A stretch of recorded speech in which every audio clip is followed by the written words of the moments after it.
Now, from Wednesday, more than 70,000 Uber drivers across the UK will be classified as workers instead of self-employed. It is a far-reaching change, thanks to a ruling in the UK Supreme Court. It gives the drivers the right to holiday pay, a pension, and the minimum wage.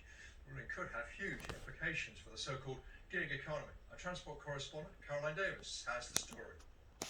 It was the company that shook up the system, but today the system seems to have caught up with Uber. After last month's verdict by the Supreme Court, it's announced that from tomorrow, all of its drivers will be classed as workers. For years, politicians and unions have said that you have been playing So you fast have to and take loose your with lunch. employment rights. Does this not prove that they were right all along?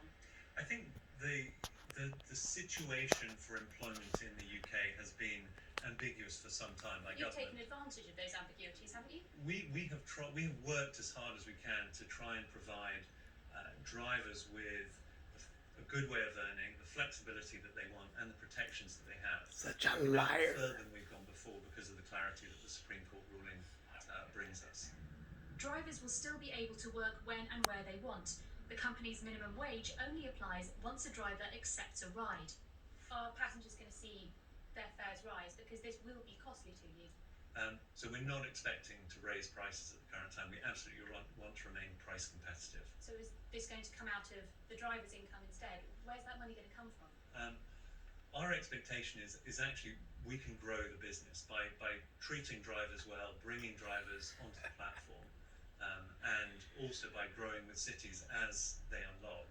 I'll treat them well Tonight, in the one US drivers' too. union was pleased. I wish they'd have done this 5 years ago. I wish they'd have listened then. However, they appear to be listening now, and this is a tremendous victory for working people in this country. This decision could have implications across the gig economy. Uber is probably the most well-known and potentially the biggest player in the gig economy, and other operators will be looking closely at this and thinking, well, after 6 years of litigation, Uber had to give in to the inevitable and agree that their drivers were workers. So we probably need to be doing the same. This move is a fundamental change, and it's one that will be closely watched around the world. Caroline Davis, BBC News.